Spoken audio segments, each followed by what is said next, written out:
This video shows you the Data Viewer, a program for looking at data in several dimensions. The program was implemented by Andreas Buja, Catherine Hurley, and John Allen MacDonald. This videotape was produced by Andreas Buja and Paul Tukey at Bell Communications Research in Morristown, New Jersey. I'm Paul Tukey. I'm Andreas Buja. The Data Viewer is running on a Symbolics 3600 computer, a single-user workstation with high-resolution graphics. What you see here is just the display monitor. The actual computer is located under the desk. This kind of computer equipment and software allows for an entirely new approach to statistics and data analysis. Instead of fitting models and calculating a few summary statistics, we can now look directly at a large variety of graphical representations of our data quickly and easily, concentrating on the content of the data rather than on the details of making the plots. Moreover, using dynamic motion through time, we can go beyond the 2 dimensions of the printed page and simulate the appearance of 3 and more dimensions to see additional aspects of our data at the same time. First, a few comments on the mechanics of what you are seeing here. Like most modern workstations, the system offers a multiple window system, which means that you can communicate with the machine through various windows or rectangular areas on the display. This simulates the appearance of a desktop with sheets of paper scattered around and on top of each other. However, with windows you can do more than with pieces of paper. Each window imitates a computer running a different application program. We control the programs, running them mostly with a graphical input device called a mouse, which moves a cursor on the screen. In the case of the Data Viewer program, we can locate the cursor on a box and then click the button on the mouse, as you can hear, in order to change the plotted variables and more generally to control the operation of the program.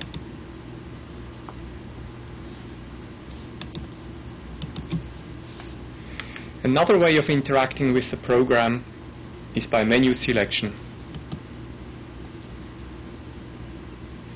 In this case, we can pick a module that does scaling or viewport manipulations. It performs simple linear rescalings of the data plotted on the sheet of paper.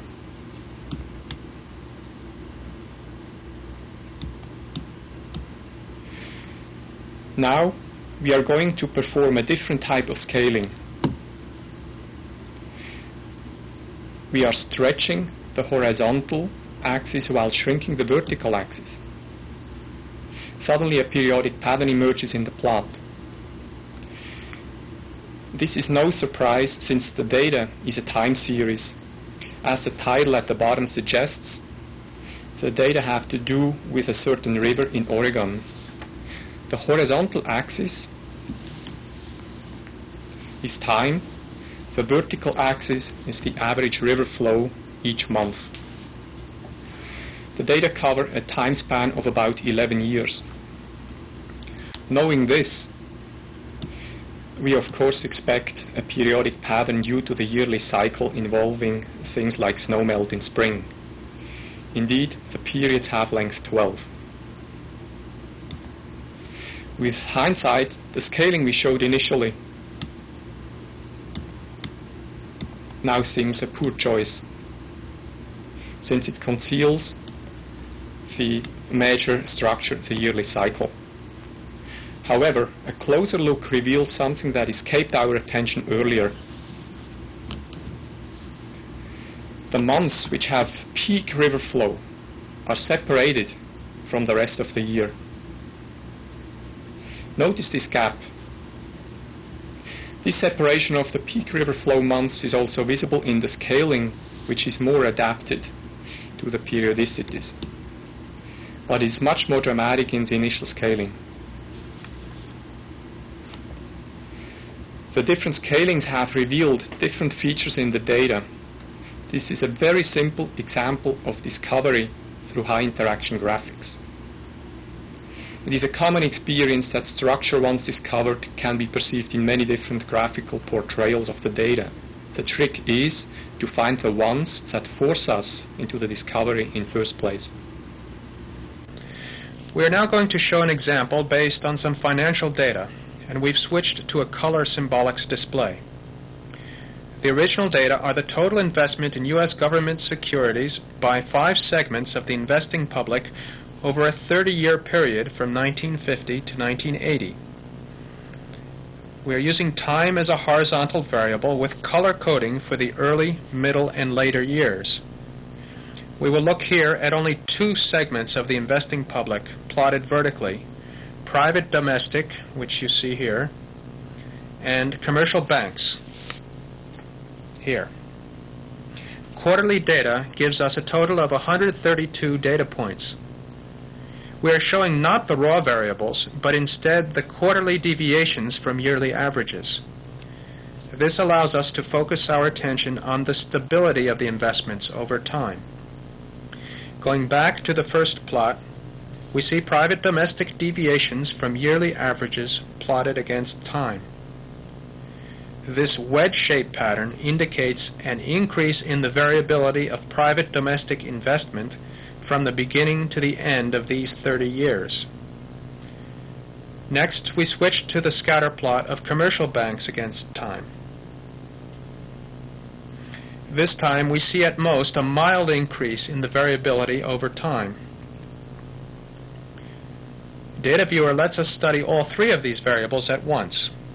We can ask the program to smoothly interpolate one of these scatter plots into the other, back and forth. Here is the plot of commercial banks against time, and here again, private domestic against time. By doing this and letting it continue to move, we can track visually the movement of a single point, such as this one,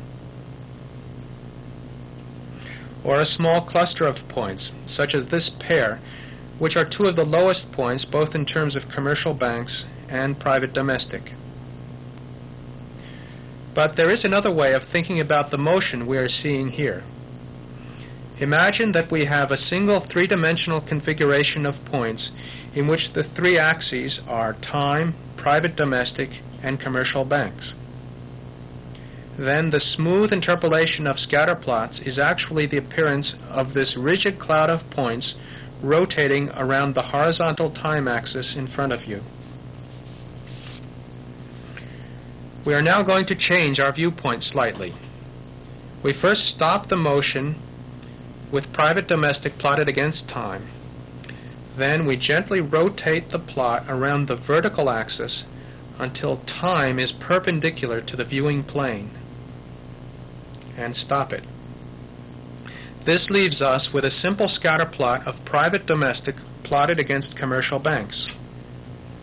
Staring at this plot, we might be tempted to ask, is there a positive or a negative correlation between these 2 variables?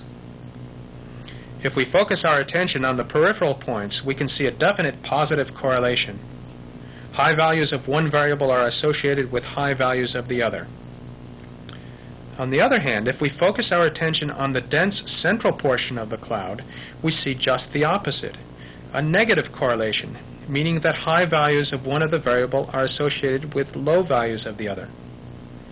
Which of these descriptions is correct? In a sense, neither one is correct. In a sense, both are correct. Clearly, a simple correlation coefficient is inadequate to describe this data configuration. In fact, what's really going on here, as revealed by both the color coding and the rotation, is the presence of a negative correlation in the early and middle years, coded red and yellow, and a positive correlation in the later years, coded blue.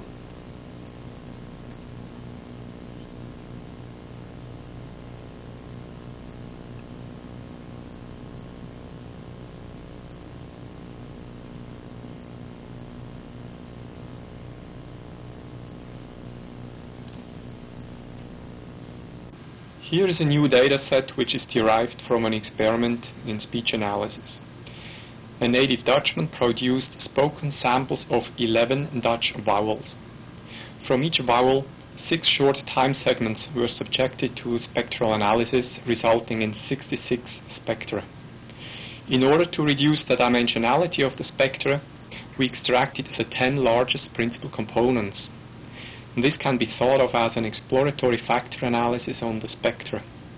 Our task is, first, to perform interactive factor rotations in order to search for patterns. Second, to find out how many factors show structure and have a meaningful interpretation. We will first show you a few pairwise scatter plots of the largest principal components. Since we know that the data fall into 11 groups of 6 points according to the 11 vowels, we will try to look for natural clusters which might correspond to the sextuples formed by the vowels. Here is a plot of the first versus the second principal component, a surprisingly unstructured plot. The first versus the third principal component is more patterned.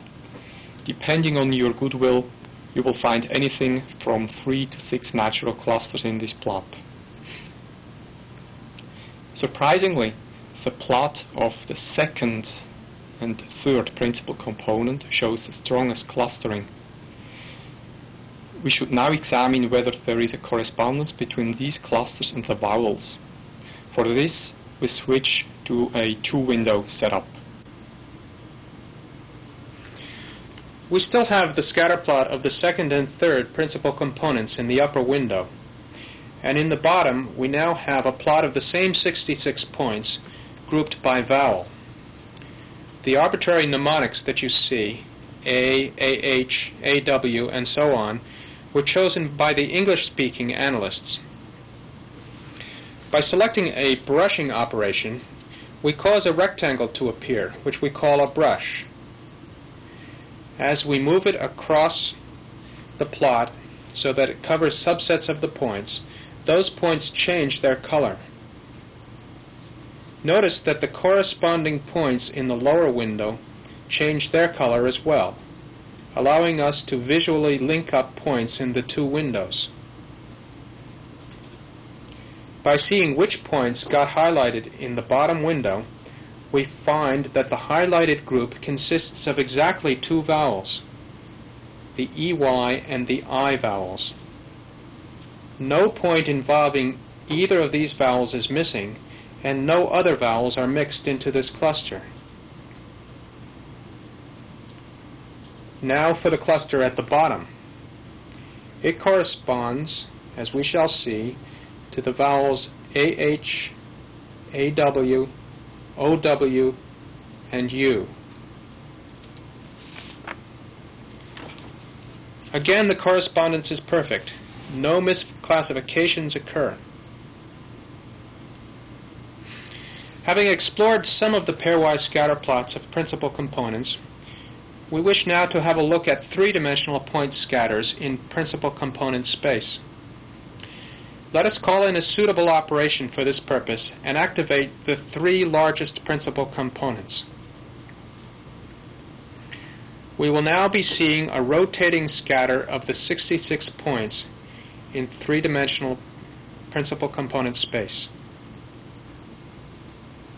We need a short while to familiarize ourselves with the geography of this cloud. The lightest cluster, consisting of the vowels EY and I, is clearly the most separated from the others.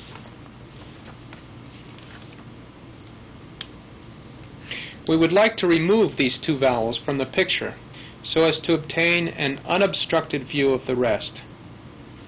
So-called deletion brushing will do the job for us. This time, as the brush moves across points, they vanish. We again set the plot in motion.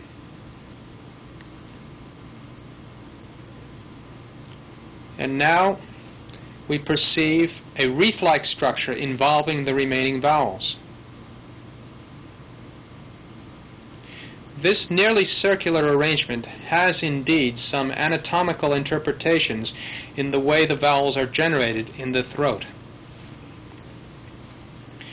To give you the flavor of Data Viewer, we've been showing you examples of 2- and 3-dimensional data, but Data Viewer can also be used to explore data in more than 3 dimensions. Let us introduce one more principal component. So we will be looking at 4-dimensional data.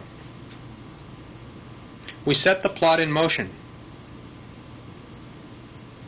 At any one moment, we are looking at just 2 dimensions of our data, but we can imagine ourselves in a helicopter in 4-dimensional space, flying around the 4-dimensional point cloud, looking at it from a continually changing sequence of oblique angles. Data Viewer picks a random helicopter trajectory for us. We call this operation the grand tour in 4 dimensions. Indeed, we can take grand tours in any number of dimensions with Data Viewer. As we move around the data cloud in 4-dimensional space, we perceive a multiplicity of interesting patterns. At any moment, we can tell Data Viewer to stop the motion or to back up. We can save the coordinates of the current stopped view and recall them later. And we can have Data Viewer tell us exactly which variables are currently displayed and in what proportions.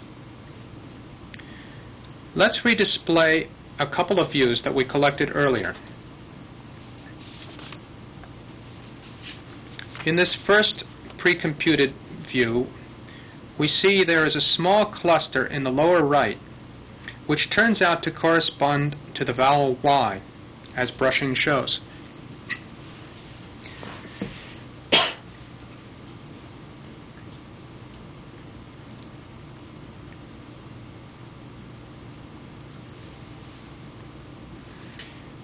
Similarly, another saved view shows the group of points for vowel A as a distinct cluster. They're at the top. And again, we can use brushing to highlight them.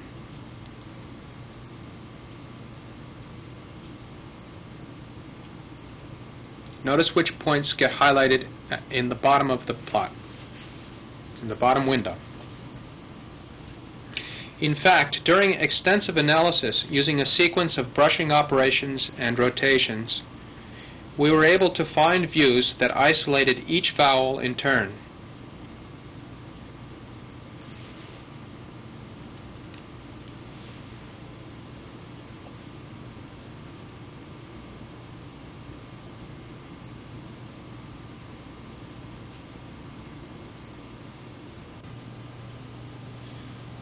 Although Data Viewer was designed for looking at statistical data, it can be used for studying other kinds of objects as well, such as mathematical surfaces. Here is a so-called Mobius band, that is, a surface which you can obtain by twisting a paper strip along its longer axis and closing it to a loop. Now, the present Mobius band really lives in 4-dimensional space and is also slightly twisted along its shorter axis. Projecting it down onto a moving plane results in a movie which would be impossible to produce with any kind of physical device in our customary 3-dimensional space.